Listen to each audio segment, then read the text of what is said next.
Kolkata tandoori cheese মালাই চা। তো প্রথমে কাপটাকে আগে জামা পরাতে হবে, জামা পরিয়ে তারপরে এটাকে খেয়ে দেব। পিছনে এটা হলো পরিবি মাদারের সমাধি।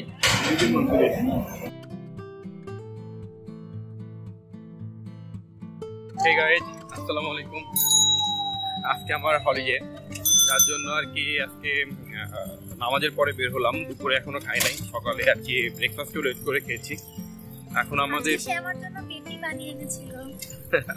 আচ্ছা ঠিক আছে, এখন আমরা যাচ্ছি হাজি বিরিয়ানিতে। হাজি বিরিয়ানি নাজিরা বাজারে। আচ্ছা, এখন আমরা কেসির মধ্যে আছি। কেসির মধ্যে থেকে নাজিরা বাজার যাবো। হাজি বিরিয়ানিতে থাকবো এবং পুরোনো ঢাকার বিভিন্ন জায়গায় আর কিছু ঘুরবো।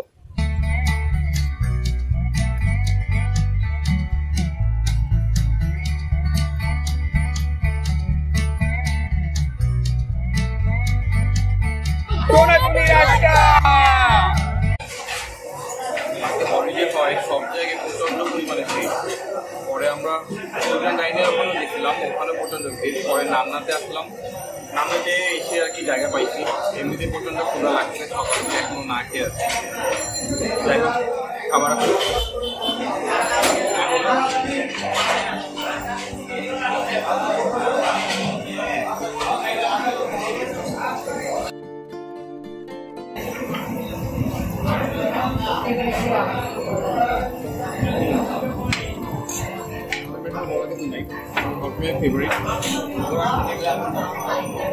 অনেকখানি দিচ্ছে। আমার দুজনে এতখানি পাবো কিনা জানি না। বিরিয়ানিতে তো 2 পিস মাংস ছিল আর 1 পিস আলু ছিল। আমার শীঘ্র ভিডিও করতে পারছি না, কারণ অনেক লোক বাইরে দাঁড়ায় আছে, যার জন্য আর কি সময়টা খুবই কম। আমাদের খেয়ে আবার উঠতে হবে। বহানি বাজার করে বহানিটা মতো আর হলো সাধারণত অনেক মশলাদের কাপটা অনেক মশলা মজা লাগছে। আমরা নান্না বিরিয়ানি খেলাম। আসলে আজকে এত মানুষ, মানে সাধারণত আমরা তো আগেও এসেছি, কিনে এসেছি, কিন্তু এত মানুষ কখনোই ছিল না। মানে এত মানুষ কখনো আর কি আমি দেখি নাই আগে কখনো। মানে এতভাবে লাইন দিয়ে খেতে হয়। আমরা প্রথমে হাজি বিরিয়ানিতে গেছি, সেখানে প্রচন্ড লাইন। সুলতান লাইনে গেলাম, সেখানে মানুষ দাঁড়িয়ে আছে বাইরে ঢোকার জন্য, লাইন দিয়ে দাও। আর এখন নান্নাতে আসলাম, কোনোভাবে আর কি বসলাম, কিন্তু তাড়াতাড়ি আমাদের উঠে যেতে হলো, কারণ মানে আমরা উঠলে আরেকজনরা বসবে, যার জন্য আমরা সহজে ভিডিও করতে পারি না। যাই হোক, এখন আমরা কলকাতা টি স্টোরে যাচ্ছি, একটা চায়ের দোকান, চা খেতে। তবে ওখান থেকে কথা হোক।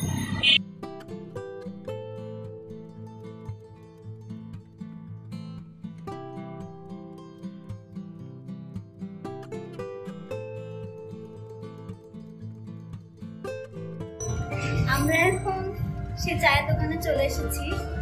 এটা হচ্ছে একটা বেঙ্গলি ফ্লেভার রাখা হয়েছে দোকানটাতে। এই রোডটার নাম আমি ভুল বলেছিলাম, কি জানি বলছিলাম, আসাদ গেট রোড বলে ফেলেছিলাম, কিন্তু এটা হচ্ছে আগা সাদেক রোড। 88 বা 89 আগা সাদেক রোড, পুরান ঢাকার ভিতরে। দোকানটা আমি একটু দেখাই। ওইটা হচ্ছে মেন রোডটা দেখা যাচ্ছে, ওইখান থেকে ঢুকে এটা একটা কেবিনের মতো করা, সাইডেও কেবিন আছে। আমরা এখন এখানে বসি। কলকাতা তান্দুরি মাটির হাড়ি চায় দোকানটার নাম। তো আমরা এখানে আসছি, আমরা একটু আগে নান্নাতে গেছিলাম, নান্না থেকে ওখানে খাওয়া দাওয়া করা। নান্নাতে যে কি প্রচন্ড ভিড়, ওখানে যেতে পারি নাই। আলিতে গেছিলাম, আলিতে গেছিল, পরে এসে সুলতান লাইয়ে, তারপরে গেছি নান্না, হাজি নান্না। হ্যাঁ, নেক্সট হাজি নান্না। আর ওইটা হলো মেন নান্না। হাজি নান্না বলা দরকার নেই, তো নান্না। তো আমরা এখন চলে এসেছি চায়ের দোকানে চা খেতে। তো আমরা আজকে চিন্তা করলাম মাটির কাপে চা খাবো। যে পিছনে দেখা যাচ্ছে এইটা আসলে ডেকোরেশনের জন্য সাজানো, বিভিন্ন সাইজের কাপ আছে, মগ আছে, আবার শোপিস টাইপের জিনিস আছে। চায়ের দোকান হিসেবে মানে চায়ের মতো করে সাজিয়েছে, অন্যরকম ভাবে পুরোপুরি সাজানো, একটা দেশীয় ফ্লেভার রাখা, যে কলকাতা ফ্লেভার আছে। চাটা আমরা খাবো কলকাতার তান্দুরি মালাই চা। দোকানের নামটাই কিন্তু আসলে কলকাতা তান্দুরি মালাই চা। এর মধ্যে আমি চাগুলোর নাম বলে দিই। এখানে যে কয়েকটা করে চা আছে, যেমন কলকাতা তান্দুরি চা, তারপরে কলকাতা তান্দুরি মালাই চা, কলকাতা তান্দুরি চিজ চা, চিজ দিয়ে চা, এটা অর্ডার করছে, চিজ চা খাবে। আচ্ছা, তারপরে আছে হলো পেস্তা চা, কাজু চা, আমি কাজু চাটা অর্ডার করছি।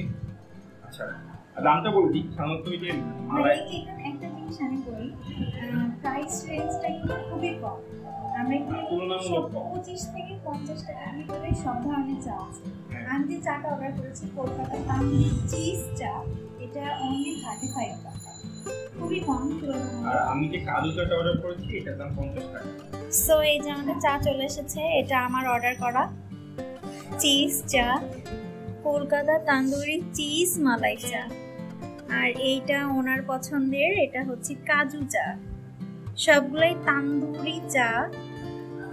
সো এটা আমাদের খেতে হলে টিস্যু দিয়ে আগে মাটির এই পাত্রটাকে ধরে নিতে হবে। এটা হচ্ছে পুরোটা আগুনের ভিতরে এই মাটির পাত্রগুলো ঢুকিয়ে চা বানানো হয়। আমি কেবিকিউদের মতো করে দেখাই।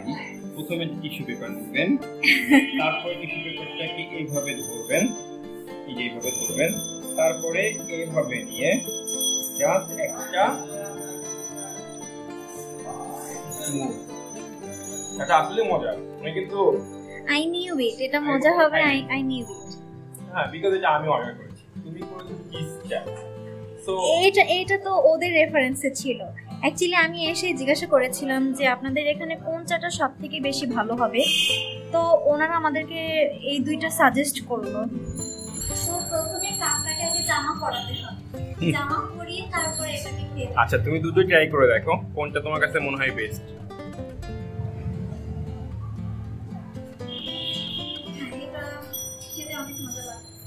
মানে কেমন স্বাদটা কেমন বলো, চিজের কেমন স্বাদ আসতেছে এটা বলো। চিজের অ্যাকচুয়ালি চায়ে আলাদা কোনো ডিফারেন্স যে কোনো টেস্ট আসতেছে এটা কিন্তু না।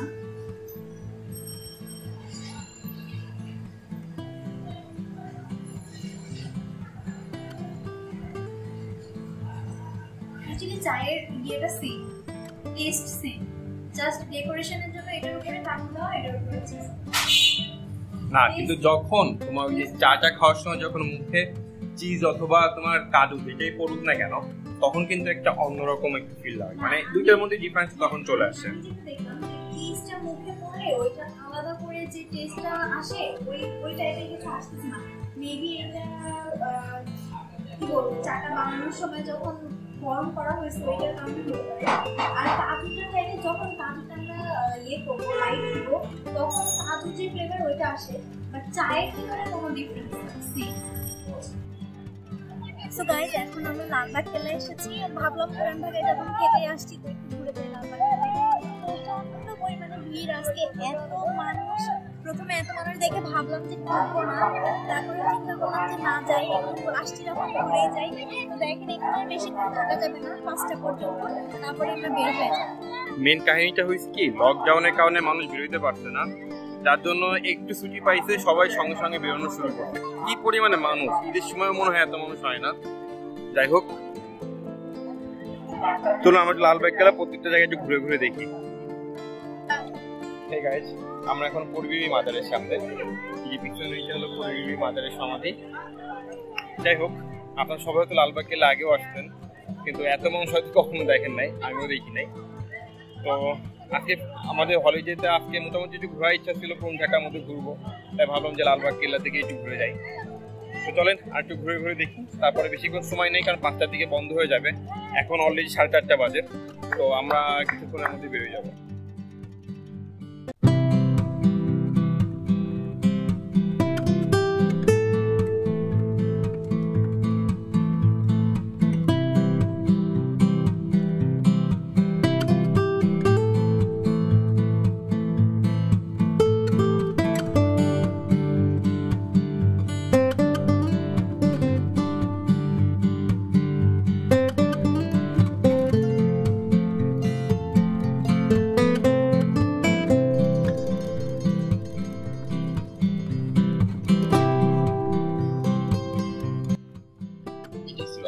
সারাদিনের ভিডিও ভালো লাগে, পাশে থাকবেন, সাপোর্ট করবেন। আসসালামু আলাইকুম।